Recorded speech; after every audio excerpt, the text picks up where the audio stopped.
All right, we ready to get started? Let's go ahead and call this meeting to order. And our first agency we're going to hear from is the Department of Driver Services. We have the amazing Lowndes County raised native, Mr. Burt Brantley, here to present this wonderful budget to us, or somewhat. What? Representative Hatch will be glad to know that Deputy Commissioner Spencer Moore is a Dublin native as well. So we didn't plan that, by the way. That's great. Sorry, Representative Martin. Anybody from Alpharetta?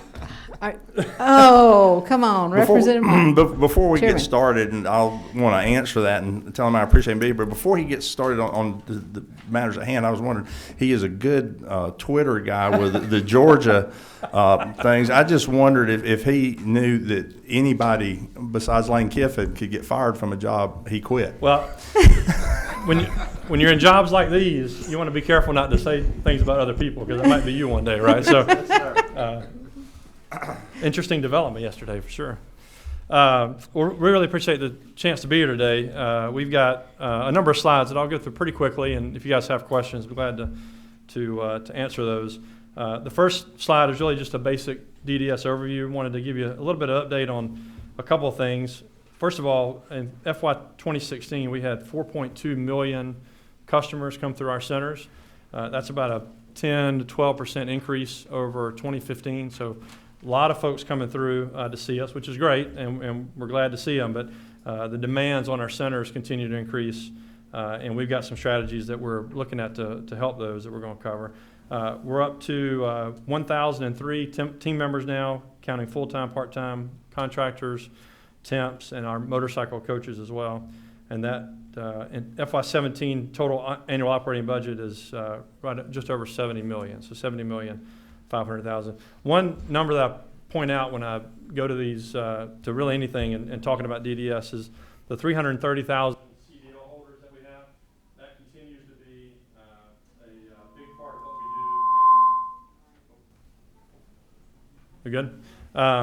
And increasing that number of CDL holders is a high priority for us, and we've got some slides that will go over that later. 67 total centers around the state, a variety of ownership, some by the state, some by DDS, some by public safety, some by counties. Great partnerships around the state to have facilities that are available to our customers. The next slide is just a monthly breakdown of our customers that have come through. And again, you see a significant increase, about 500,000 increase from 2015 to 2016. That resulted in about a minute longer wait time in 2016, up to 11 minutes and 40 seconds, which we're still really proud of. 11 minutes is great, and we will gladly report that to you every year if we can maintain that. But it did slip a little bit just because the number of transactions that we see are going up. Just under 95% of customers served within 30 minutes or less. That is our goal, and has been our goal for a number of years. And so we have hit that some years and not other years, but we're at 94.43. So really excited about the performance this year. And again, given the uptick in customers visiting, I think the team really did a great job. One of the big priorities of the agency has been facilities and upgrading some of the facilities that we've had, and the legislature has been very kind to support that. So on slide 5, our new Atlanta Center opened in January of this year. I think you guys probably have remember the old trailers down by Turner Field. We were very, very glad. That was a temporary solution that ended up being a 12-year temporary solution there. And so to partner with the credit union to go into their facility off Whitehall has been a real positive move for the agency. It really is our flagship center now. We do have some issues with parking that we're working with the State Properties Commission on, but if you flip through to slide 6, the old layout was as good as we could do in that trailer setup, but certainly was not ideal. And I think when you flip to 7, you see we employed all our latest technology there. We've got kiosks, self-serve kiosks, and then we have lobby managers there as well, more counters. And I'll just tell you from visiting myself, the team is just a different attitude with the team when you come to a nice facility. The customers have a different attitude as well, and has really been a transformational project for us at one of our busiest locations. On slide 8 is our new Dallas location, which was also funded and supported by the General Assembly. We were open that in June. Very excited about that center. Paulding County was the largest county by population in the state that did not have a DDS center in it. And that center draws from a number of counties over there, including from West Cobb, pulling some of our customers that have been visiting the Marietta location, which is very busy as well. Again, deploy all our latest technology there as well. And really our challenge there is to get more people to come. We'd love for more people from West Cobb to visit over in Dallas, as well as from Cedartown and some other areas that are a little bit more crowded. So we're getting the word out to those neighboring counties about this new facility that's there, but very pleased with it. And the final new office that the legislature has supported is Fayetteville, which is on slide 10. The Fayetteville Center was in essentially the basement of an old house that had been turned into a government services building. It was not big enough. People had to wait outside. We actually had people who passed out in the parking lot waiting to get in during the summer months. And we were able to move to what essentially is a strip mall center in Fayetteville. It's more centrally located in Fayette County between Peachtree Center and Fayetteville. And as you see on slide 11, the old center was just, it was very old, and we had not put money into it knowing that we were going to move, and so it outlived its usefulness. But we moved into the Fayetteville Center, and it is very, very nice, and the customers down there have really responded. I actually visited the Griffin Center, and half the customers that were at the Griffin Center were all from Fayetteville, and were going to Griffin because they didn't want to go to the Fayetteville Center. And so to give them a place close by where they want to visit now is great. I'm really proud of that. We were able to do a couple of remodels as well. This is not money that specifically was appropriated by the General Assembly, but we used end of the year money that we had to do a couple of remodels. First in Douglas, down in Coffee County. And you see the old pictures versus the new pictures on 14. The modern style that we have in the DDS sort of template now. And that has been very successful in Douglas. Over in Kingsland as well. Kingsland, that's in an old gymnasium that has been turned into a government services facility. And we were able to renovate that with a pretty modest investment there, but a pretty significant change. And so really excited about that. And then, of course, on 17 is our Valdosta remodel, which we're very proud of. The Valdosta Center wasn't functionally laid out in a nice way. We had the waiting area was different than where the examiners were. And so to be able to tear down that wall and to renovate that area and have that nice clean new look. Most importantly, 2 new counters as well. So we're able to serve more customers at once. And so really excited about the facilities and upgrade of that. And we really see a difference both in customer feedback when they're in a nice facility, but also employee feedback, and then in wait times as well. The final relocation I want to just mention to you is the Sandy Springs location, which right now is in a strip mall off Roswell Road. It is one of our busier centers as well, and the center is the facility is old and it's just not very workable, and so we have partnered now with Fulton County, with County Manager Dick Anderson and Todd Long, his deputy, to find some space in the new Fulton County Water Resource Center, which is just north of our current facility. And so we will build that out over the next couple months, and we'll be moving hopefully by summer of 2017. And I don't think there's any question, Representative Martin, your constituents will much more prefer to go to this facility as opposed to our current Sandy Springs location. And the great news about this is we work with Fulton County. The same rent that we pay at the strip center now will be what Fulton County will accept for rent in their facility. And that will help to offset the moving in costs that they're going to incur to help us build out our center. And so a great partnership with Fulton County. People can, while they're getting their license done, they can do other county services there as well. And we're really excited about that, and very hopeful that summer of 2017 will be our open day there. Yeah, but we're Maxwell Road. I haven't been up there yet. I'll hopefully go up there in a couple of weeks, but it's a brand new Fulton County building that they don't have fully used. And so they actually were looking for someone to use half of the first floor to go out there. And so it really was a win-win, need versus need.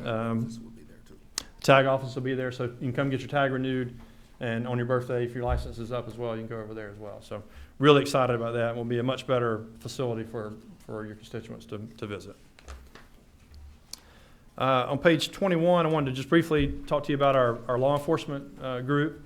In January of 2016, our Office of Investigative Services received State of Georgia Law Enforcement Certification, and we were just the second state law enforcement agency to achieve this accreditation. Really excited about this. It goes a lot with process and how they do their business, and it really is almost, I don't mean to, it's like a good housekeeping stamp of approval, I guess, but it's an outside entity coming in and saying that we are following the best-in-class procedures and processes when doing our jobs. And really excited about that. The team worked really hard to put all that certification documentation together.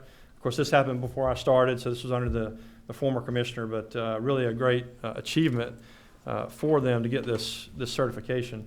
We have 18 post-certified officers and then some support staff that works with them as well. Just quickly mention, the governor, speaker, and lieutenant governor earlier this year announced raises for law enforcement officers across the state, and our folks will be included in that. So we do anticipate a budget line item that will reflect that. I will quickly mention our officers were typically under the state average, and so some of our officers, because of the way OPB decided to do the raises very smartly, in my opinion, they set a floor now for the investigator job title. So everyone will come up to that salary minimum. Some of our officers saw as much as 25% or 28% increases because they were below the average that some of the other agencies saw. So it really was a great benefit for them to come up now to that same standard. We also shouldn't see people moving agencies just for a pay raise. And so hopefully more stability in our law enforcement areas as well. So really excited about that. Just can't thank the General Assembly and the governor enough for stepping out and making that commitment to our law enforcement folks. On page 23, a quick breakdown of of what those guys do every day. Mostly they look at assisting other agencies with cases they're working on. And then a lot of photo requests. Obviously, we have a significant database of photos of Georgians. So a lot of photo requests. And then things that serve our agencies like background checks and P-card investigations, those kind of things. And then also all of our building access ID cards. And then you see the fraud cases initiated. That's all of our identity theft. We get a lot of inquiries from customers about their identity have been stolen, and so that is what I would say they're really focused in on, is to prosecute those identity theft cases where people have gotten fraudulent, either driver's licenses, they've made their own, or they've come in with fraudulent documents to get a license, and so they make cases on that. That really is their primary focus in keeping those documents secure and safe that are out there. On page 25, I wanted to quickly update you on our Real ID, Secure ID process. So back in July of 2012, the state of Georgia began issuing secure IDs, and these IDs have the gold star on the top right. Those meet all the federal Real ID standards. So when people come in, they have to bring in the documentation to prove that they are who they say they are. And while that is an inconvenience, certainly for customers who are coming in, it does give, I hope, our citizens a confidence level that we're only issuing those documents to those who truly are who they are and who they can present documents to prove that there are. So back in July 2012, we began that. And just to update you on the federal process, so in January of 2018, if you do not have a gold star, if you don't have a license issued by a state that is in Real ID compliance, you will not be able to access federal installations, get through TSA at the airport. And so we have been fully compliant since 2012, so way ahead of the curve on that. But by 2020, every traveler will have to have a Real ID compliant card to be able to do any sort of federal transaction, whether it be go to a base or a courthouse or fly through TSA as well. So we have enrolled 6.4 million customers in the Real ID Secure ID process. That's about 75% of the drivers and ID holders that we have. So we're really on the downhill slide of this. The only folks that are left are people who got 10-year licenses back when that was you're able to do that. And so we'll continue to see folks come in through probably 2019, I think, and get renewals on that 10-year cycle. But every year we get another 10 or 15% of folks that are enrolled. And so we're really excited about that. And our citizens will be able to have all the benefits of a secure ID that some other states have not even started the process yet. So we're way ahead of the curve on that. Quick on 27, just in case you get questions from your constituents, also always glad to handle those as they come up. But really the three things that you need to have when you come to make sure that you're able to get a secure ID: the proof of identity, which if birth certificate or a passport, and then if you don't have either one of those, if you're a non-citizen here on some sort of student visa or work visa, you have to have proof of lawful presence, and so you have to bring that in with you. Also, if you've had any kind of name change, if you've been married, divorced, anything like that, you have to bring in that documentation. So we have to be able to track your name from your birth certificate on through to what the name that'll be on the license that you'll get in the mail. Second thing is the Social Security number, and that can be a Social Security card, but also your W-2 or really anything that is printed that has your number on it, and then proof of residency, your 2 pieces of mail with a residential address on it. And once you're enrolled in Real ID, you have access to our online services as well through your My DDS account. So you can replace a lost license, stolen license. You can get MVR, change your address. Some of these very routine things that people come in for. Once they get enrolled, they'll be able to do all these things online, which should really manage our customer traffic flow over the next few years as more and more people get enrolled. And then, as I mentioned really early on, the CDL industry just continues to be a high priority for our agency. In 2012, Governor Deal declared CDL truck drivers a high-demand skilled trade, and so that is a clear indication, from the state that this is something that we need to partner with our other state agencies and make sure that we are meeting this high demand. Some statistics there. You guys know the Savannah Port is being expanded, as well as the Panama Canal, and so this demand on CDL trucking is going to continue to be higher and higher. And while we want to increase the number of drivers, we also want to do that in a very safe way as possible and make sure that people are trained and are safe before they get out on the roadway. And so we've got a couple initiatives in place to expand our testing and our ability to get people licensed. And one of those is through third-party testing. So large employers like Werner and CR England, those are large carriers. Also places like MARTA and Pike Electric that do a lot of hiring of CDL drivers. And then school bus drivers, so public school systems, 54 of those are also third-party testers. So what these folks can do is they can actually test their employees. So they don't have to come to a DDS center to get tested. They can test them on their own. And then 20 technical schools as well. So you can actually go and get your training at a technical school and then be tested right there at the technical college. You don't have to come in to a DDS center. And so expanding that program to allow those third-party testers to also test the general public. So the public will have a choice now. If you just go through a CDL driving school to get your CDL license, you can choose to either come through DDS or you can go to one of these third-party testers, a technical school or a large carrier to get your test done. And so really trying to expand the number of testing opportunities. We have backlogs at some of our CDL centers that are up to 5 or 6 weeks that people have to wait to get an appointment. And so by expanding the number of testers, we will be able to have more slots for people to take advantage of. But we also need to hire more analysts to be able to do the auditing that's needed as well. So we've hired 4 more analysts that will audit these third-party testers and make sure they're doing things the right way and testing people very safely. We've also done a couple of things at our location. We've added an additional pad at our Between Center in Walton, so we can do 3 tests there now at one time. And we opened a 10 a.m. slot on Saturday, so an additional Saturday slot at 5 of our CDL sites as well. And then a couple other things. I won't read all this to you, but the most important thing is we're doing all we can to expand the CDL availability. But again, while doing it in a very safe way. We don't want folks out driving on the road with a CDL license that aren't trained and aren't safe. One of the other things that we're pretty excited about is what's called a hotbed pilot at our Jackson and Dalton Center. So the CDL test takes 2 hours to perform, and 1 hour of that is on the pad out at the center, and then another hour is out on the road.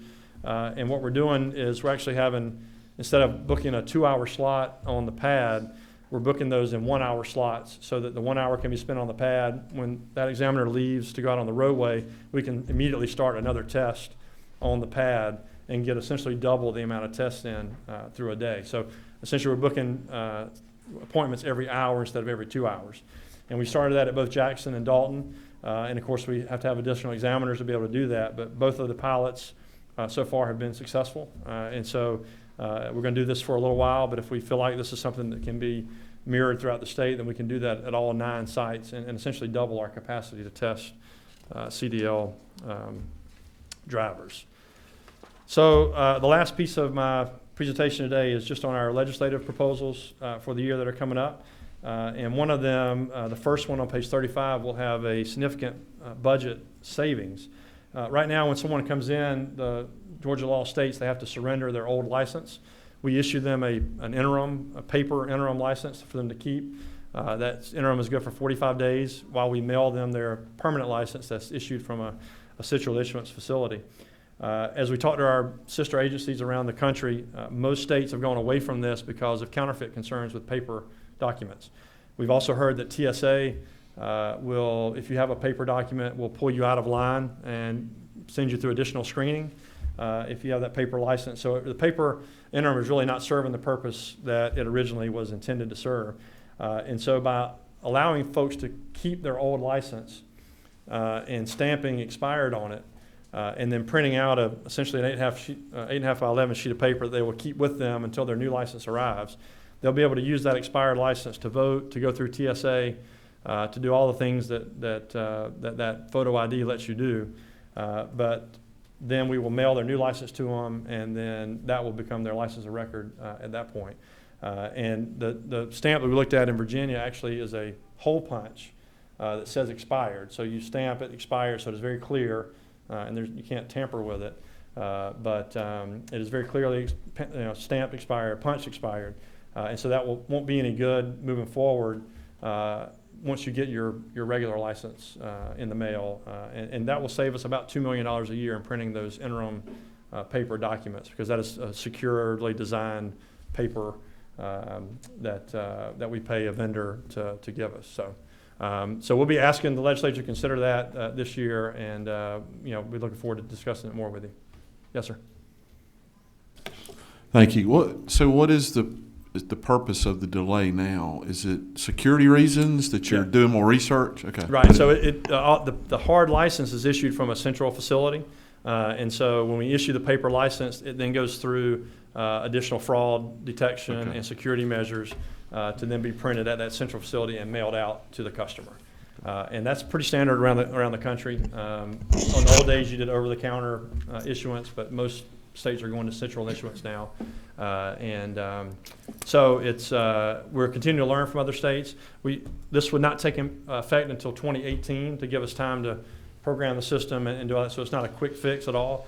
And we will certainly, if you guys choose to support that, we will learn other states that have made this change as well, and do this in a very measured and proactive way. But we really are excited about this potential of budget savings going forward, but also just confusion from the customer who they have to give their old license. Some people like to keep it for memento sakes, and then also this paper document, which is just not useful, unfortunately, anymore. Was in Alberton on Friday, and a young person had come in, and the bar he was trying to go to wouldn't let him in on a paper license either. So a lot of people are being inconvenienced by this paper license, including the folks going through TSA. So we'd love to do it in a way that people don't have that inconvenience of that paper document that at one point was a secure document, but across the country people have been counterfeiting those. We have another question. Okay. Yeah. Chairman Martin. Yeah. Thank you, Madam Chair. I'll try to be. This goes under the no good deed goes unpunished. Okay, when you do that, great to hear. I mean, that's good for everybody except the vendor of the secure paper, I guess, which they can get over it. My question is 18 months to reprogram the system. I mean, it seems like instead of printing something, you click a hole in the license and save training, you could start sooner than 18 months. It's a great question. So we have an RFP out for bid right now for our car production system, and we will be awarding that, we think, this spring or early summer. And so that new system won't take effect until probably July 1st of 2018. So our thought is to, instead of reprogramming the old system and spending money with that vendor to reprogram the old system, we would just wait until the new system take effect and have that start from the very beginning on the new system. So that was the thought behind waiting until July of 2018. And again, not to crawl down to the operational Yep. weeds, but now you have a system, you do this, it prints a secure document, you take the license, give them the document, and then their permanent thing comes out in the mail. That's right. Okay, Yes, sir. so why not just have the document not print, punch a hole, let the system work like it is now, and start saving Yeah. $2 million immediately? Yeah, our current contract with the vendor Fair calls for them to make, as you rightly say, make the money off the interim document. So, yeah. So it really would need to start, unless we did some sort of contract negotiation, start on the new system. But great questions, and appreciate the interest. But we're looking forward to it. Hopefully it'll be something we can do and save the state some money and be more convenient for the customers as well. On page 36 is another proposal that would authorize us to hire a debt collection firm to help us collect super speeder fines. So right now, if a Georgia resident has a super speeder fine, we can suspend their license with that, and that is a heavy tool that we use to get people to pay their super speeder. But for out-of-state folks, we do not have that same ability to suspend their license because of an unpaid super speeder debt. And so this would give us the authorization to contract with a debt collection company to help us try to collect those out-of-state debts that are owed. I have a little bit of experience this from my previous role at the State Road and Tollway Authority, where we were also using a debt collection firm to collect out-of-state tolls as well, and did that very successfully. And so Department of Revenue also does this with owed taxes as well. So we have about $24 million in unpaid fines, most of those out of state, and most of those are super speeder, because those are owed to the state. They may owe other fines to local jurisdictions, but the money that's owed to the state are a lot of super speeder fines. So if we conservatively, bring in a 25% collection rate, we could see $5 to $6 million. Of course, there would be a revenue share with the debt collection firm. We'd put that out for RFP and go through that whole process. But this is money that's just sitting out there and is not being collected. We can send them a bill in the mail, but as we used to say at CERTA, we would just hope that you get a paper cut. That's about as much as we could hope for with a bill in the mail. So this would actually put some teeth behind that debt collection process. Then a couple of just housekeeping items that we have. Last year, we standardized the term for licenses to 8 years, which is going to be a big help moving forward. It used to be you could choose a 5-year or an 8-year. And the analogy I like to use on this is if the dentist office, everybody comes every 6 months, which allows them to schedule their patients in. But if some are on a 4-month, some are on a 5-month, and some are on the 6-month, you would have occasionally where everybody would come in 1 month. And we were seeing that with the staggered terms. So by going with a standard 8-year term, we will be able to essentially smooth out the customer spikes in future years and really manage that customer traffic as it comes in over the next few years. Well, in doing that last year, and the legislature supported that, we negated to change the fee on the CDL side. So we changed it on the non-commercial side to $32, which is just $4 per year, which is the same as it's always been. But we unfortunately left the CDL piece alone. So those CDL holders are now paying $20 for an 8-year license. And so we'd like to align that to $32 with the non-commercial. And that ends up being obviously a revenue reduction because they're getting those 8-year licenses for $20 now, and that just was oversight on our part in the agency legislation last year. So that was a lot, and I talked fast, I know, but we're really excited about 2017. We got a lot of changes coming up. We have the drives procurement project with the Department of Revenue, which is a joint project with them, and then the car production project I mentioned earlier, which should be both awarded in the next 6 months or so. And so a lot of really, really major changes coming at DDS in the way that we do our business, both on the back side, the back office side, and then on the front counter side with our car production system as well. So really big year for us, really excited about it, and really appreciate all the support that the General Assembly has given us over the years. Thank you. Chairman Smith. Thank you for your presentation. And I was one of the lucky Georgians who got to renew their license when it first came out in July 1, 2012, and I kept my mouth shut, just went through the line for several hours, and so you've come such a long way, and I just want to compliment you on that. And one of my constituents had a good experience, and by the way, that constituent was my husband, so I really dreaded trying to handle that one if it didn't go right, but they were very courteous. They helped him. He was a vet. They waited while he went to the vet office, and so if you'll pass along those Great. compliments. That, was it the Noonan Center? Yes, The Noonan Noonan Center is one of our top performers. They have hit our performance goal for 2 straight years, and really proud of them. They actually won our Commissioner's Customer Service Award for their outstanding performance. That's great to know, and that goes to my next question, Madam Chair. Sure. I know at one point in time it was difficult to hire qualified workers, mainly because of the security checks and everything they had to go through. How is that going now? So especially as the economy is picking up, we are seeing a lot of turnover in our part-time workforce.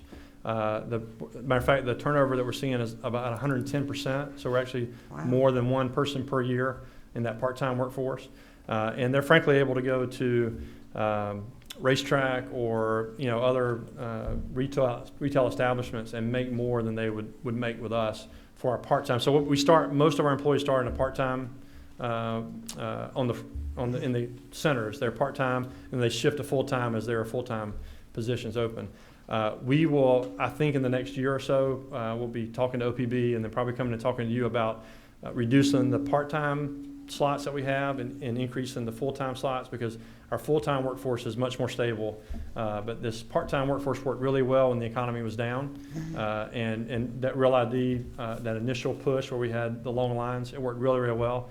But as the economy has improved, we just aren't able to hold them. And it takes us about a month to fill the job and then a month to train them. So that's 2 months off the counter that we have that's impact to service. Okay. And so it's not an emergency. Again, we're at 11 minutes now, which I think is very reasonable for people to come in and wait 11 minutes. But as That's I think great, over the next actually. year or so, I think we will see an uptick in that as we continue to have a struggle losing our part-time folks. By the way, the General Assembly supported an increase in the base pay for our examiners two years ago, which was greatly needed and greatly appreciated, and that has helped us retain those full-time staffers as well. Okay, thank you, Madam Chair.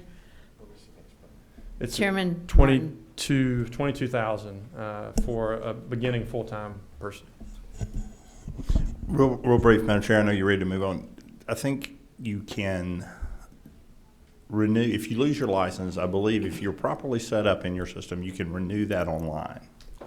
If you're not, it's like backing up your data after the disk goes down. I believe is the best analogy I have. I've had a lot of people, call, some close, that I work with. Oh, I lost my license. I tell them, if you had your account set up, you could get it online. And think, oh, gee, I wish I knew.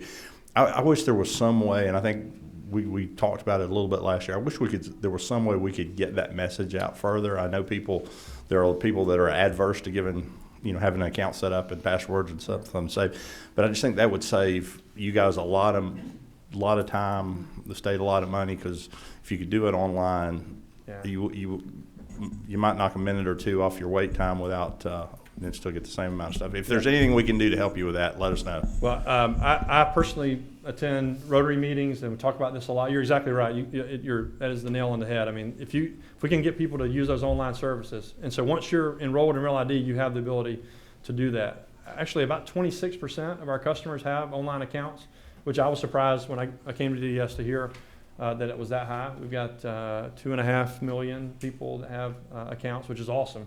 And that allows you to, renew your license online. 2017, July 2017 will be the first time that if you got a 5-year license, so I don't know if Chairman Smith, I'm not sure if you got a 5-year or an 8-year, but so the 5-year license that you got on July 1st of 2012, you'll be able to renew July 1st of 2017 online for the first time.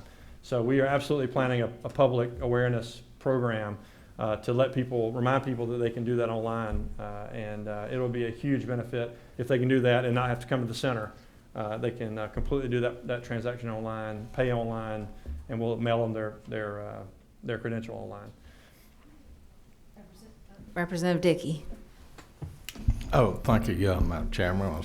apologize for my tardiness. Thank you for being here. Got one question. It's really a constituent question that was asked to me for Georgia citizens who have trouble with English, alternative, specifically Spanish booklets or driver's license examination. Could you tell me a little bit about how we handle folks that have language difficulties? Yeah, it's so we currently have the knowledge test is issued in 13 different languages currently, but that does not include the signage. So you have to be able to read and follow the signs that are obviously they're in English on the road, so you have to be able to do that in English. But the we have manuals, and the test is given currently in 13 languages, and we really feel like if your native language, if you're able to demonstrate that you know when to turn right and when to turn left, and the rules of the road. If you can demonstrate that in your native language, and then also demonstrate the knowledge, to be able to understand and read signage, then that will be a safe driver that's out on the road. And so those 13 languages are identified strictly by need, and when we have enough people that ask for a certain language, then we can do it. It does cost obviously some money to do that, but so that's the current numbers is 13. That's the 13 highest spoken languages in the state. But they do have to the sign piece that they have to sign read the signs in English. Is the test for the signage in English? Right. Yes. So they have to read the questions in English, but they have to. No, the questions are in their native language, but the signage. That's right. Okay. Just and then on the road test, they, not all of our obviously team members speak different languages. They have to be able to converse with the examiner, in enough English to be able to understand turn left, turn right, parallel park, all those things as well. So you have to demonstrate enough grasp of the language to be able to do that on your road test. But the knowledge test, the questions are in their language, but then the signs are in English. Okay. Yeah. Thank you. Chairman Smith. Thank you, Madam Chair. And I'm back to the driver's license, and I noticed that you can renew online under age 64. That's correct. But if you're over 64, then they have to go back in. They do. But they don't have to go through this whole identity process That's again. correct, yes. Yeah, thank you for pointing that out. So over 64, you do have to come in and take a vision test. Okay. And that's the reason for them to come back in. But once you're enrolled, then you do not have to essentially reestablish your identity. We have that, and so you're enrolled. And so you will, it'll be an 8-year license. Before, if you were over 64, you can only do a 5-year. But because of the change that you approved last year, now you can get an 8-year license, even if you're over 64. But you have to have that vision test every time. Okay, thank you. Yep. Chairman Hatchett. Thank you, Chairman Carter. Just some comments. Thank you. I don't know if you had anything to do with it, but obviously we've hired a manager in the Dublin facility, and my complaints have fallen drastically over the last couple of years. I was threatening it sometimes to just go out there myself, even though I didn't know anything about it. But Well, thank you. That prevented a lot of phone calls. So I'll tell you, Spencer, with his hometown being there and his family still living there, he actually has an office in that center. That's one that he watches over a little bit like I watch over the Valdosta office. So it is well taken care of. Thank you. A couple other comments. During your presentation, you mentioned the CDL testing. There's a 5 to 6 week delay.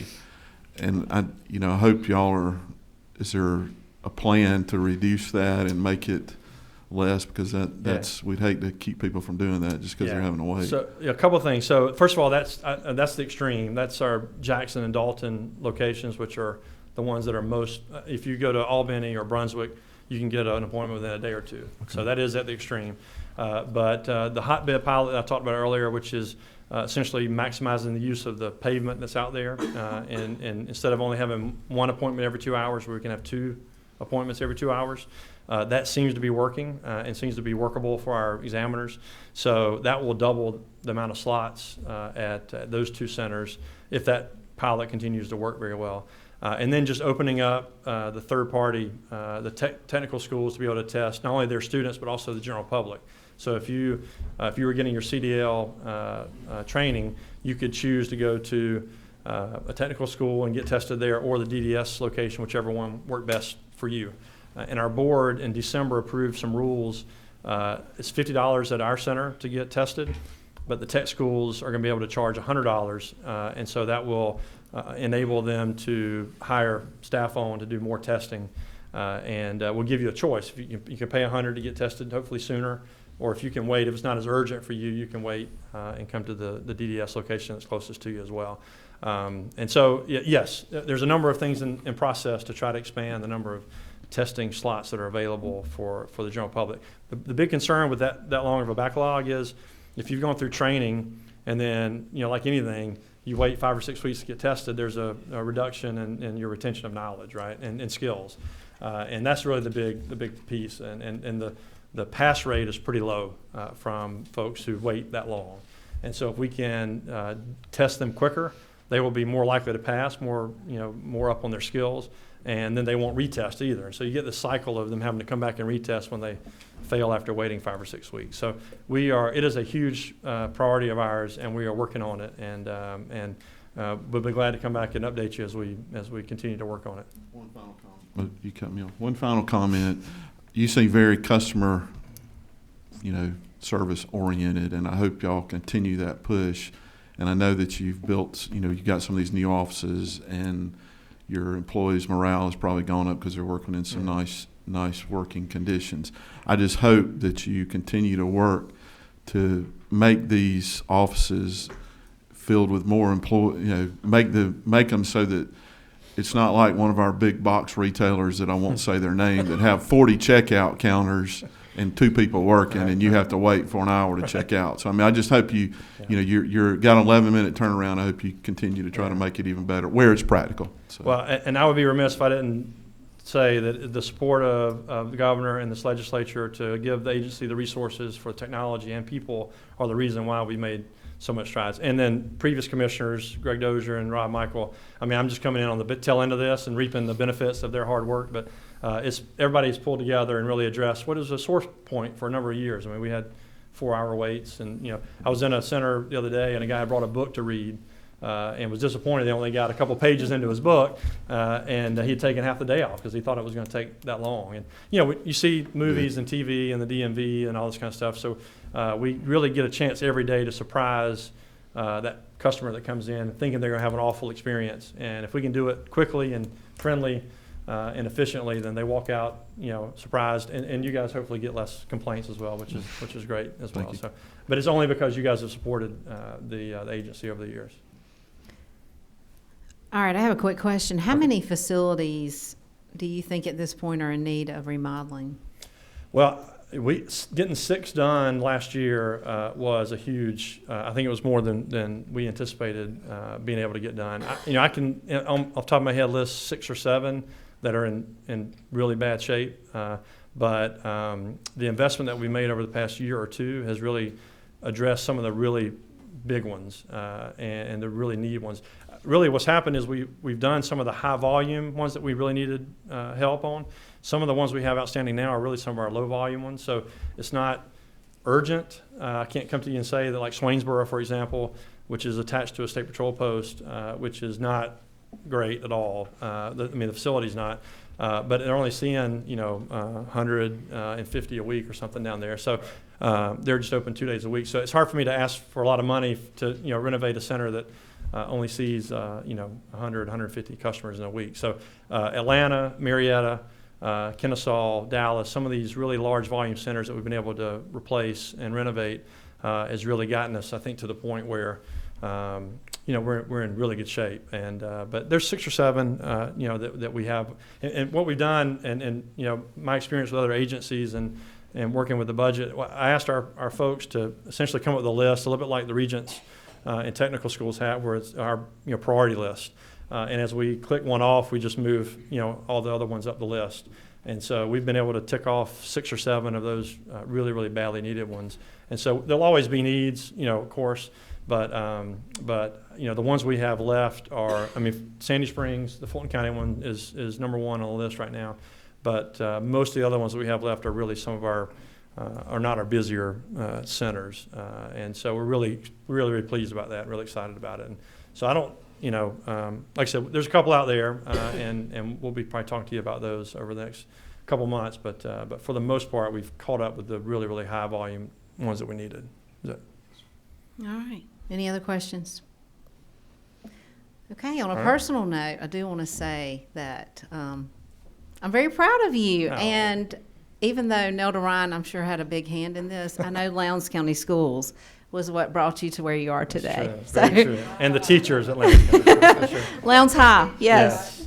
I can't tell you, it's the best job I've ever had. The people are incredible. The examiners who are out on the counter who deal with everybody from the nicest person in the world to the not nicest person, they do an incredible job. And I've visited 60 of the 67 centers so far, and I'm just continually amazed by what we ask of them and what they produce and perform, given all the challenges that we have, from being able to pay them. And we just try to create a great work environment where they can come in and do a good job for the state. And again, we just thank you guys for your support. Y'all been very supportive of this agency and really turning it around to where I think it's something the customers and citizens can be proud of. Well, thank you. Thank We you. appreciate you. All right, next up, we have DNR, another Lowndes County native. It's Lowndes County Day here in the Capitol. Mr. Commissioner, good to see you. You too. He's Lowndes County, not Valdosta City. Park Elementary. Yes, Lake Park, Lowndes Middle, Lowndes High. 3 generations of the ladies in my family have taught there. Well, thank you, Madam Chair Lady. We're glad to be here today to update the committee on DNR's ongoing projects and operations and some of our legislative initiatives for the 2017 session. Want to first thank the Chair Lady for having the meeting down at Indian Springs. That was a great day. We love showing off our facilities, but I think we also got a lot of good information and ideas exchanged on that day. Back in July, we submitted our flat budget request, so our budgets will be the same for the amended 17 and fiscal 18, with the exception of one small exception. We're allowed to include an adjustment for the Wildlife Resources Division amended fiscal 2017 submission with an addition of $560,025. This is a good adjustment. We had the General Assembly and us had predicted that we would sell $857,140 worth of lifetime licenses, but we actually sold $1,417,165 worth of lifetime licenses. So we're allowed to make up the difference in the amended budget of $560,025 for this one time in the amended budget. Want to thank the committee for their continued support of our agency and our initiatives, and I want to turn it over now to Terry West, who's our Director of Administrative Services. Because our budget is flat, I thought I'd let Terry talk about the bond package a little bit, and but we'll take questions at any time, Madam Chair. Terry? Thank you, sir. Want to start off by thanking you all for all the support you've given our agency over the last few years, and especially with our overall budget, but especially in the area of our general obligation bonds. The Department of Natural Resources has over 4,800 buildings. That's a lot. We think that may be more than Regents. Now, their buildings are worth a lot more than ours. But we've got a lot of buildings. That's everything from check stations to picnic shelters to what we call a comfort station, a bathhouse and a campground. But we have a lot of facilities around the state. Some of them are old, some of them are newer, but it's a challenge for us. And without the support we get in our general obligation bonds, we could not keep them in the condition that they need to be in to be both serviceable and appealing to the public. Especially when you get into our overnight facilities, like our cabins and even our campgrounds. We're having to update them. People expect things like Wi-Fi now, even when they're in their cabin. They expect the newer hookups for the new RVs when they come to our campgrounds. So, and when we do those things, it helps us both bump our rates up a little, increases our revenue, we have more visitation. So it's extremely important, and I want to thank y'all for all you do in that regard. And currently right now we have 104 projects ongoing around the state. with our engineering and construction department, utilizing bond funds throughout on our facilities around the state. But real quickly, just as an overview for our 2018 ask, what we're looking for and as far as bonds. Every year we've been getting a little bit for vehicles, and this current year we'll be asking for 1.6 million in vehicle money, and this is year we alternate it. This is the year it'll go to our law enforcement division. And again, we thank you. 5-6 years ago, our vehicle fleet was way over. It was something like 70% of the fleet was eligible for replacement. And now we've got that down to more like 30%, and we've made tremendous progress there, and we're very appreciative. Our biggest ask for bonds, as it is every year, is for our facilities renovations and repairs for the reasons I just mentioned. It's so important we do that. Next year, we've got 19.4 million that we're asking for. The year before, y'all, we received about the same amount.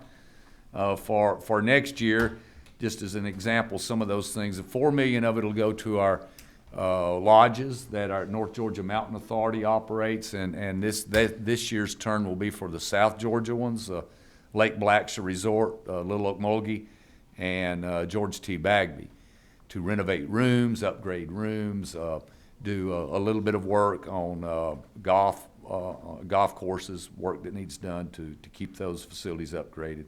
We're also renovating a lot of cottages around the state at Vogel, Red Top Mountain, Hard Labor Creek, and at Indian Springs State Parks. We will be upgrading cabins. Those we always get very favorable comments and reviews once we go in and spruce up those facilities by upgrading the TVs, for instance, one thing in there, and it's just the overall look and the decor. We will be asking for, in new construction is next year, is 1.67 million, which is a lot less than the repairs and maintenance. That entails 2 new law enforcement division boathouses, and we're trying to get those located in strategic areas around the lake. Next year, those are scheduled for Lake Hartwell and Lake Russell. And those facilities help our law enforcement division tremendously, being able to safely store our own equipment so that we can safely respond to issues on those reservoirs. It also provides us a place to keep our intoximeter equipment on the lake so that when we do need to test a boat operator for impairment, we don't have to call a trooper or one of our sheriff's department friends to come get them and transport them and take all that time. We have a facility on the lake. So if we can test them, if they're okay, we can let them go back to boating real quick too. The last one that we have queued up for next year is for land, and we've got 13 million that we're asking for in land purchases, which would equate to $18.5 million in match that we've already got queued up for that ask as the state's part. The big part of that will be our phase 3 of the San Sevilla tract along the Altamaha River. It's 19,500 acres, and that will allow us to do, like I say, phase 3 of 3 and complete that. We would also be adding 515 acres to Flat Tub WMA, which is, I believe, Coffee and Jeff Davis counties, and some other inholdings of lands. All of these, most of these land purchases too, are geared toward the gopher tortoise issue that you may or may not, some of you have, I know you have heard us talk about it. This is one of those species that's right on the cusp of being listed. Georgia is one of the major habitat areas for it. It's down in this area of southeast and south central Georgia. We're doing everything we can to keep the gopher tortoise off that endangered species list and all the implications that come along with it for landowners. And by being able to identify these tracts as gopher tortoise habitat that we can manage, that will help us in that endeavor tremendously. And that's all I had on our bonds for next year. We do have a little ask in there for upgrade some of our communication towers. Our law enforcement division owns, or we have 45 towers around the state. When we used to have our own communication system, then a few years ago we rolled in, and now we're under the same system with the state patrol now, but they just incorporated our towers and still use them. 26 of those need FCC equipment upgrades on them. I mean, not only need, they will become unusable if we don't get the FCC upgrades done. And so we have part of the bond ask is to do that next year. And that's sort of a synopsis of our projects we've got queued up, and be glad to answer any questions. Madam Chair, do you want to take questions on the fiscal part before I talk about legislative, or wait? Any questions? I don't see any questions right now, so, Chairman Martin, he'll wait. Go ahead. Okay, thank you, Madam Chair. I'll turn it over to Wes Robinson. Wes is our sort of new, since last session anyway, Director of Public External Affairs and Legislative Affairs, and newly engaged. As of this weekend, thank you, Commissioner. That's right. Well, thank you so much for having us, and just wanted to talk briefly with some of the legislation that we'll be pursuing this session. We do have 4 pieces of legislation that we'll be pursuing, the first being the Sportsman Reinvestment Act. As you know, Georgia's resident licenses are some of the cheapest in the nation, and certainly in the Southeast, and we have not increased those in 24 years. So our proposal will be to simplify license purchase decisions by eliminating some licenses. We will also look to capture more of the federal funds that you and our citizens pay anytime you purchase hunting or fishing equipment, returning those funds to the state, and then also bringing our resident licenses in line with the southeastern average. By doing so, we'll be able to reinvest in our core mission, and specifically what we'll be able to do is start increasing the number of game wardens that we currently have. Specifically, we have about 47 counties or so that do not have a game warden in them. We'll be taking a step closer towards filling that number and getting one in each county. We'll also be able to increase the level of service that we offer to our citizens. So if you have a constituent, for instance, who has a bass pond or has quail habitat on their property, we'll actually be able to send folks out who can go and see kind of what's going on with that property, and how one might be able to increase the habitat and be able to recreate on their own land as well. We'll also be looking to bolster educational programs, such as teaching folks, specifically children and kids, how to saltwater fish and other programs like that. And also, it'll allow us to increase the opportunity and access for all citizens to get out and enjoy the outdoors. We'll also be looking to amend the Shore Protection Act. As you know, that became law in 1979 to ensure the protection of the sand sharing system, which is essentially the system of sand dunes that we have down along our coast. The goal of the Shore Protection Act was to mitigate the impact of human activities on the sand sharing system by requiring permits for human activities that go through the Coastal Protection Committee.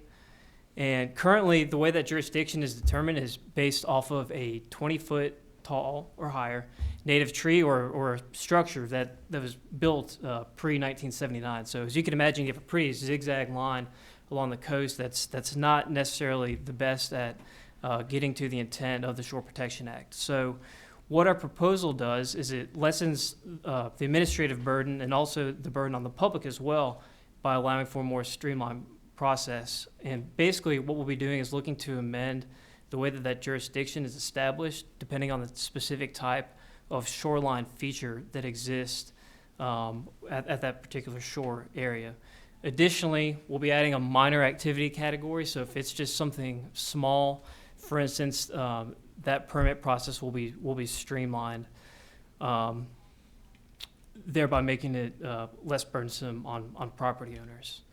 Our third proposal will be allow us to verify residency. Right now, we have about 1 million Georgians and 100,000 non-residents who interact with DNR and our license purchasing system. And with our resident licenses being some of the cheapest in the country, there's a lot of incentive for non-residents to try to pass as a Georgian when making their purchase. And so while a valid driver's license is required. We don't have a real way of actually verifying that that license is valid. And so what this legislation would do is it would allow us to be added to a list of other agencies that DDS is allowed to share information with. And so we would actually be able to verify that residency and if the driver's license is indeed valid electronically. Lastly, our final proposal is geared towards keeping folks on our waterways safe.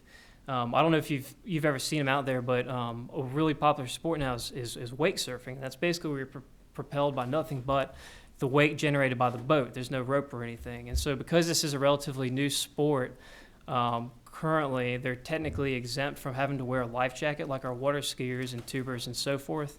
So what this would do is require a wake surfer to have to wear a life jacket when they're participating in that sport, and also to do so on a true inboard motor so as to prevent propeller strikes should the wake surfer fall into the water. And so those are the 4 pieces of legislation that we'll be pursuing this session, and if you have any questions, we'd be more than happy to take them. Thank you, Wes. Chairman Smith. Thank you, Wes. And I want to know what kind of rock you got for your for your fiance. Congratulations to you. Thank y'all for your presentation. The Natural Resource and Environment Committee actually did a site study of the 20-foot tree. Mm-hmm. So we know that it's a very complicated process and hard to define. But there were some variables at that point in time. What made you settle on the 50-foot as opposed to the 25-foot? Curious. We felt like that the 50-foot would allow for it's enough buffer. And it'd be something that'd be wide enough that we wouldn't have to come back to the legislature over and over again. There's not a lot of scientific that went into the 50-foot. We just felt like it was a good buffer. There's 3 things we'll be measuring from the normal high water mark, and if there's a bulkhead or some type of shore stabilization being done, you like Johnson Rocks, you would measure 50 foot in landward from the Johnson Rocks, and if there's an obvious dune, you would measure from the landward toe of the dune, the bottom of the dune, 50 foot in, and in the absence of those from the high water mark. As you know, after going down there, because of the measurement of the 20-foot tree, there are properties that are 2 roads off the beach that have to come before this committee if they want to add a screen porch on the front of their house. Mm-hmm. And then there are places where any Georgia citizen will walk out and say, that's a dune, but yet it's not in the jurisdictional and could be built on. So that line, we have 100 miles of coast and it just zigzags. And this doesn't put in a static line, it puts in a static way to measure the line. Because as you know, that shoreline changes twice a day to a certain extent. So we felt real good about the 50-foot, and a lot of discussion went into that with Spud and his staff. But we feel like that's a good length. Further question, Sure. Madam Chair? So there was also public input, I take, on this, or? Sure. Well, will be legislation, So that's not where you're rulemaking. So, okay. yeah. All right. So that's where you're coming. And one more question. And then I noticed that you also, so there's a variable that can exist between that 50-foot buffer and your shifting sand line. So you've made it minor activity category. You've enlarged that option, I think, is what I'm trying to pick up. Well, we have. I'm worried about the property owner. So, yeah, so what are we doing with the property owner? We don't have a minor activity option in the Shore Protection Act. Okay. We do in other acts. So, as you know, the committee's made up of 4 Georgians that are citizens, and then the chair is the DNR commissioner. And the fact that something falls, your development project or whatever you're doing falls within this jurisdiction of this 50-foot, if this law passes, doesn't mean you can't do it. Right. That's it means that's key, because that gets misconstrued a lot. It means you have to come before the committee to do it. Say you're building a swimming pool and the lower end 3/4 gets into that 50-foot, you would come before the committee for a permit to develop that part. So We just think that that'll work, the 50 feet. Okay, well, thank you for that input. I think that's key to the understanding of the issue, and thank you, Madam Chair. Did you? Representative Dickey. Thank you, Chairman. Thank y'all for coming here. I've got a couple questions about your bond package. One about vehicles. How do you determine when a vehicle needs to be replaced? Thank you.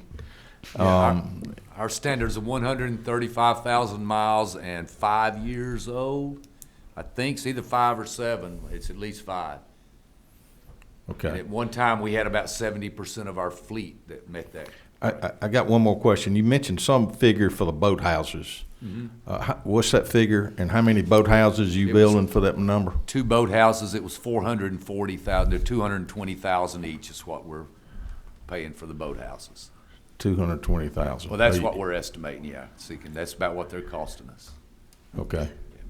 Now, that's a pretty big boathouse. That's pretty big totally boathouse. enclosed. How many boats go in that boathouse? Well, most of them will hold 4. Okay. And That's it's a like big 4 boathouse. garages, yes. Okay. It's not like just a little boat. Okay. Thank you. I feel Yeah, better. With secured gating on it, secured gating in the parking lot, yeah. Maybe not the Dickey Farm. Chairman Reinders. Thank you, Madam Chairman. Good to see everybody, and Happy New Year. Good to see you, Commissioner. Your biggest part of your bond ad is renovations and repairs, and I get that. But I wanted to tie that to some of what you do locally with your historic preservation, because they would have renovations and repairs as well, and all across the state. And we don't see. I'd like to be able to have a discussion about your own funding formula for those local historic grants.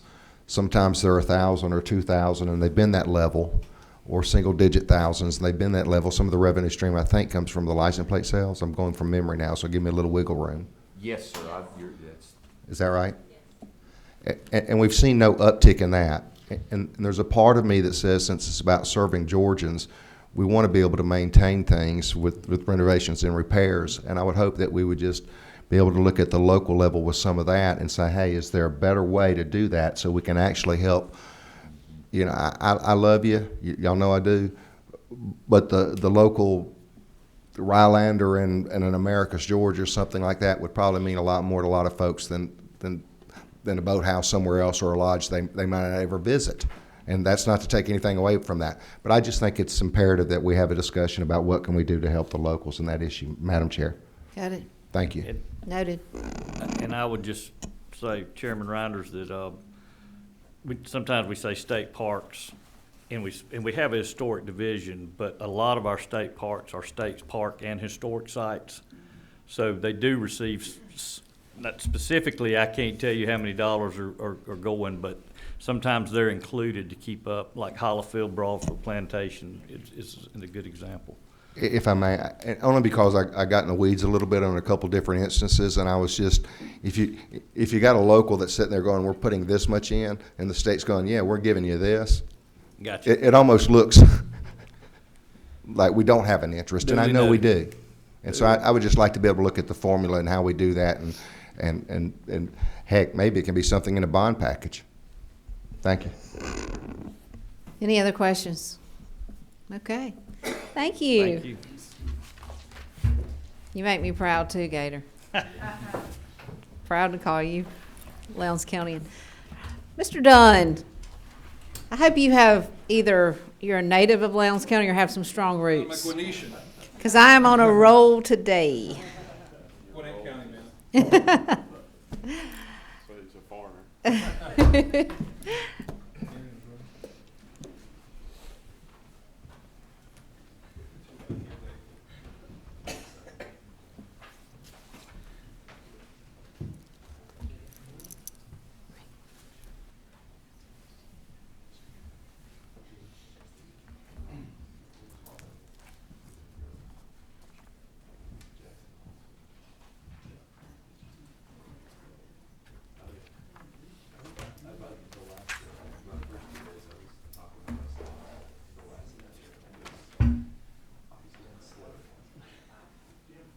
Oh, sure. You ready, Madam Chair? Thank you so much. Good afternoon. Happy New Year to everyone. I am Rick Dunn. I am the Director of the Environmental Protection Division of the Department of Natural Resources, and I've been in my position for 6 months now. So I'm joined by Aaron Ruoff, who is our Finance Director here, who will help me out with some of the budget details. It looks like you've had 3 agencies that I saw so far, and each is kind of taking a different approach. I'll go through the presentation I prepared, and if there's any questions or items that we did not cover here, I'll be happy to discuss those towards the end. As you know, Georgia EPD is the state agency charged with protecting Georgia's air, land, and water resources. We enforce and permit based upon about 20 state environmental laws, and we have full enforcement and permitting authority with EPA oversight on about 5 federal laws, including the Clean Air Act, Clean Water Act, RCRA, Safe Drinking Water, things like that. EPD is an organization. We have about 672 full-time employees currently. We are organized into 3 branches. We have an air branch, a land branch, and a water branch. Those, along with administration, our administration office includes HR, IT, legal, finance, things like that. We're all located either in the Capitol Hill area or at the Tradeport offices down by the airport. We also have 7 district offices who are responsible for complaint investigation, emergency response, and some inspection and compliance activities. There are 92 employees associated with our district offices. We also operate a lab in Peachtree Corners, and we have an agriculture water permitting office, which is part of the water branch that's located in Tifton. I won't spend a lot of time, just kind of, I found these interesting in terms of what does EPD do, what's the sense of its work, kind of EPD by the numbers, and look at the land protection branch. Won't go through each of these, but EPD regulates almost 30,000 underground storage tanks, over 5,000 hazardous waste generators, 3,100 landfills. We have 835 active surface mining permits, 533 sites in the hazardous site inventory, 140 identified scrap tire piles. You can see some of that work there associated with the land protection branch. For the air protection branch, in terms of permitting, we permit approximately 3,700 sources with air quality permits, including 380 Title V sources. We also run the I&M Inspection and Maintenance Program in Metro Atlanta, or the Clean Air Force, which is the motor vehicle emission testing program. And we have 41 ambient air monitoring sites located throughout the state. In terms of the watershed protection branch, the water branch, we have about 28,000 water-related permits, including water withdrawal permits, safe drinking water permits, a variety of NPDES permits, such as wastewater, stormwater, and ENS control. We handle stream buffer variances, about 250 per year. We run the Safe Dam program as well. I want to get to the budget now. I think our budget's pretty straightforward. We have 3 programs. The first program is the Environmental Protection Division program, which is the bulk of our operational funding. We also have, certainly, can you hear me better now? We also have the Hazardous Waste Trust Fund and the Solid Waste Trust Fund as well. Our total funds budget in fiscal year 17 was approximately $133 million. $37 million of that is state appropriations. That's about 28%. $40 million, or 30%, is federal funds. Those federal funds tend to be, most of these funds are from EPA, tend to come to us in a single fund, a performance partnership grant. They're related to hazardous waste, drinking water, things like that. We also have a pass-through grants through the Department of Transportation, for US DOT, congestion mitigation grants we get through GDOT. And we also have some safe drinking water funds that come through GFA as well. So that's the federal funds, and the bulk of our funding, 42% or $56 million, is from other funds. These are the funds we collect that are retained by the agency. These include our Title V funds, our Title V permitting fees, our inspection and maintenance fees, the Georgia Clean Air Force that I talked about earlier, drinking water lab fees, Georgia underground storage tank fees as well. These are funds, again, we collect and retain as an agency. We also collect other funds, but we remit those back to the state treasury. These include scrap tire fees, solid waste fees, and hazardous waste fees. Those are collected by us, deposited in the state treasury and they're appropriated back out as state funds. So those will show up under state funds. The next slide I have listed is our expenditure history for the last 16 years. You can see our total expenditures over that time period ranges from about 110 million to 150 million. The gray bar, piece of that bar, are state funds, and you can see currently FY16, we're still slightly below pre-recession levels. We're still slightly below. I was looking at 2007 and 2008 in terms of nominal dollars. That orange bar is the federal funds. That fluctuates a great deal.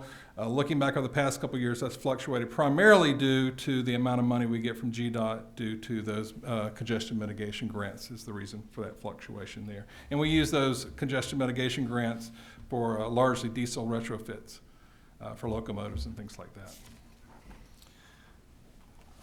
The Solid Waste Trust Fund program, as you are probably aware, EPD collects a $1 fee for each new replacement tire sold in the state and deposits that fee into the state treasury. The General Assembly in turn appropriates those funds to the Solid Waste Trust Fund. Those funds that are appropriated to the Solid Waste Trust Fund are used for scrap tire management. We have a whole regulatory scheme on scrap tires for generators of scrap tires, transporters of scrap tires, disposers of scrap tires. We use those funds to abate scrap tire piles. Those funds are used for abandoned landfill care, and it also supports the operation of the program, which is about 22 full-time equivalents that run the program, supervise cleanup activities, things like that. Also wanted to mention under the Solid Waste Trust Fund is, in terms of scrap tire cleanups, we may contract directly with a vendor to clean up a scrap tire pile, or we may reimburse local governments as well. Both of those are features of the program. Currently, we have 31 abandoned scrap tire sites representing approximately 130,000 passenger tire equivalent and an estimated cleanup cost of around $417,000 to clean up those scrap tire piles. I'll talk a moment about our budget request, but we believe our budget request would allow us to clean up those currently known abandoned scrap tire piles. We have 67 sites on the enforcement list, representing about 98,000 passenger tire equivalents, which we're trying to enforce cleanup with the property owner, and hopefully we are able to do that successfully, and those piles will not go on to the abandoned list that requires state funds to clean up as well. I also wanted to mention this year, with the threat of the Zika virus, we have set aside about $500,000, $500,000 to fund what we call amnesty days. Allows local governments to apply for this program to receive funding that will allow them to run a program for citizens to bring in scrap tires they may have, and we would reimburse the local government for collecting those tires, transporting those, and getting those disposed of properly as well. The next slide represents the Solid Waste Trust Fund spend plan as approved by the DNR board this summer. The top lines there are the revenue. From the FY17 base budget, we have received $2.7 million in state appropriations. Again, that's based upon the fees we collect, deposit in state treasury, and appropriated back to us.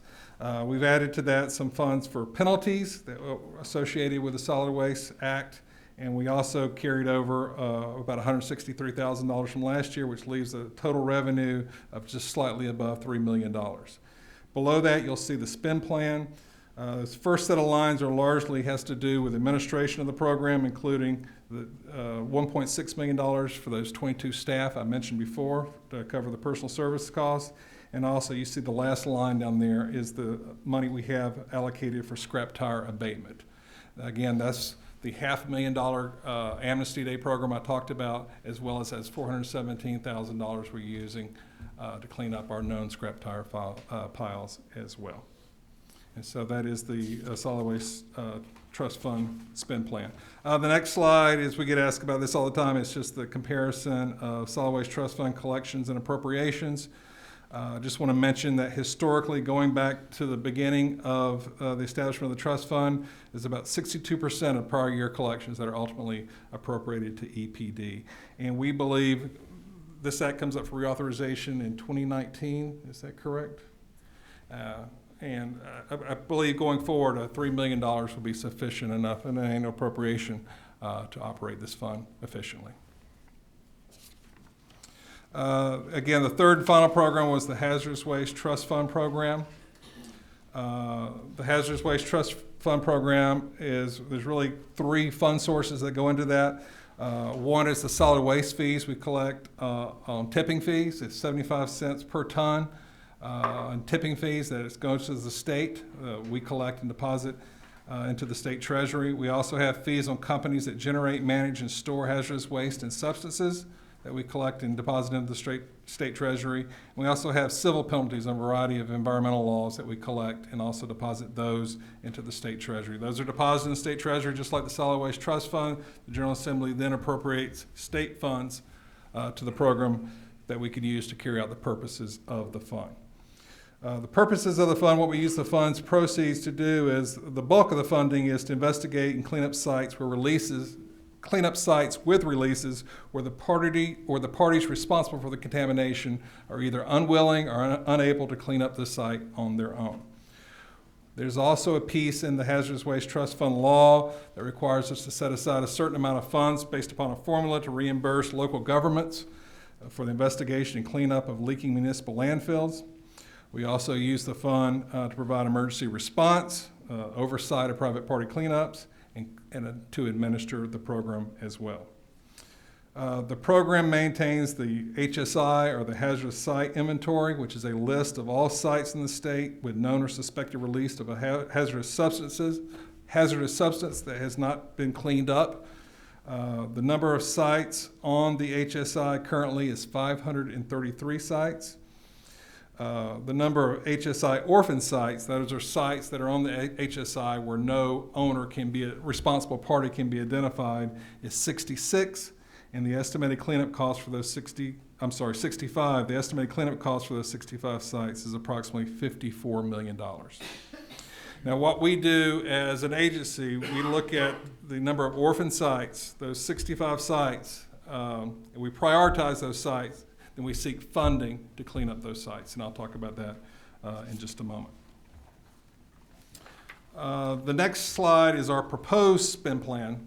I've included in here our anticipated amended fiscal year 17 requests that we believe will be included in the governor's budget.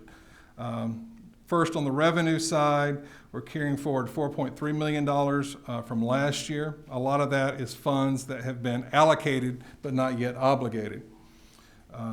We also are carrying forward a base appropriation of a little over $4 million. And here, the next line is our fiscal year 17 request, which is roughly $3.7 million, which would give us a little over $12 million in revenue. That annual fiscal year 17 request, that is the cost of our abandoned site prioritization list minus our base funding, plus what the formula requires us to fund local government to reimburse them for their landfill maintenance cost as well, mandated by the Act. On the expense side for the Hazardous Waste Trust Fund, you'll see $1.8 million for program operations. That includes either full or partial payment for 36 staff who works in hazardous waste remediation programs. You'll see two lines there relating to local government reimbursement. The $814,000, again, those are funds that were allocated last year but not yet obligated, that will carry over to this year. And based upon our formula in the Act, the amount of money needs to be set aside for local government reimbursements in 17 is almost $3 million. The next two lines get to those abandoned site cleanups. Again, $2.5 million from last year of our prioritization list. Again, these have been allocated to those priority projects, but the funds have not yet been allocated. We're carrying that forward to this year. Plus the FY17, our new sites, our new projects for abandoned site cleanups is roughly $3.4 million. And we have some money for emergency reserve, and we have a small unobligated balance there to even things up.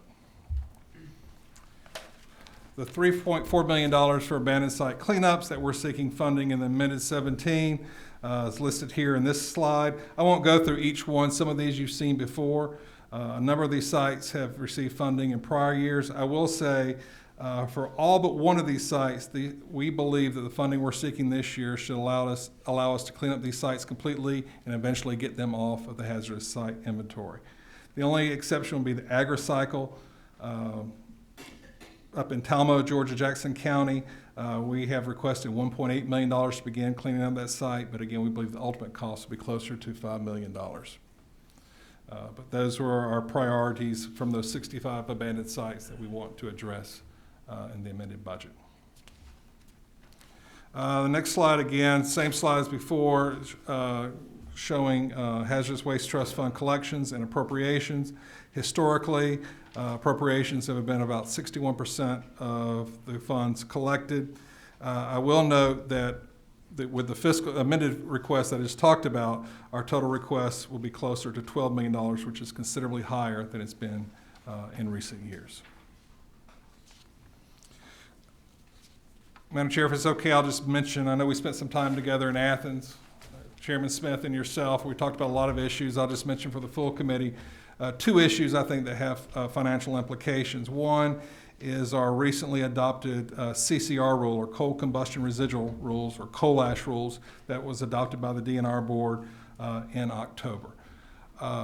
Coal ash is Georgia's largest industrial waste stream. Historically, coal ash that's not beneficially reused has been stored in large surface impoundments or on-site landfills. In the fall of 2015, U.S. EPA issued new regulations affecting the disposal of CCR at active electric utilities in order to protect surface and groundwater from contamination. Just a few things about those rules, and I want to talk about what our rules did, which we think is a great improvement. First of all, under the EPA rules, CCR, coal combustion residuals, is regulated as a solid waste, not a hazardous waste. And under the EPA rules, CCR may be placed in existing or new on-site landfills or surface impoundments that meet specified design and operational criteria. If the current storage site does not meet that design or operational criteria as laid out by the EPA, it has to be upgraded, or those units will have to be closed. The EPA rule also has extensive groundwater monitoring requirements for constituents associated with coal combustion residuals. The most important thing about the rule is the federal rule was self-implementing. In other words, there was no one there to enforce the rule. The rule had to be, EPA felt as if it did not have enforcement authority, and in order for the rule to be enforced, it required a citizen suit for enforcement. In October, as I mentioned, the DNR board amended Georgia solid waste rules to incorporate the U.S. EPA coal ash rule into our rules and expand it to include CCR storage at inactive electric utilities as well as municipal solid waste landfills. Why this is important is now Georgia EPD is allowed to permit, monitor, and enforce CCR disposal at electric utilities. We no longer have to rely upon a citizen suit for enforcement. Also, we expand the EPA protections to cover CCR disposal at municipal solid waste landfills. Again, the EPA rule only covered disposal at active electric utilities. Under the EPD rules, any municipal solid waste landfill accepting coal combustion residuals must develop an annual management plan that must be submitted and approved by EPD to ensure that the coal ash will be managed safely. They must notify the local governing authority that they are accepting coal ash. And finally, they must notify local governments within 14 days of any release which is likely to pose a danger to human health. And that was HB 1028 that was passed last session. So we think we have a good rule that takes the federal rule, expands it, strengthens it, allows an agency to enforce it. The reason I bring it up at this committee hearing here, and we'll talk about details once the budget is released, but this is going to impose an additional workload on EPD, and we're working with OPB and the governor's office about the appropriate staff, because we're now going to be permitting landfills and surface impoundments that before we never had that workload as well. We'll now be having to review management plans for municipal solid waste landfills that are accepting coal ash that we previously had not reviewed before as well. Last thing I wanted to mention is our agency legislation. We have one piece of legislation that has to do with scrap tire fees. As I mentioned before, currently retailers of replacement tires charge customers a $1 per tire scrap tire fee. EPD receives from the retailer the amount of new replacement tires sold. They calculate the amount due, collect those fees quarterly. Last year, the program collected about $6.8 million. In 2015, the Department of Audits and Accounts did a performance review of the scrap tire program. And according to their estimates, they believe we were not collecting approximately 20% of scrap tire fee revenue that was due to the state. They estimated that to be about $1.6 million. They blamed inadequate monitoring and enforcement processes to ensure that all retailers collect and remit all fee revenue. One of their key recommendations from the audit was to shift fee payment responsibility from the retailer to the wholesaler. The idea was this would decrease administrative burden both on retailers. There's a lot fewer wholesalers. So there's approximately 50 wholesalers in the state versus close to 4,000 retailers. There's a less administrative burden there for both the retailers and for EPD as well.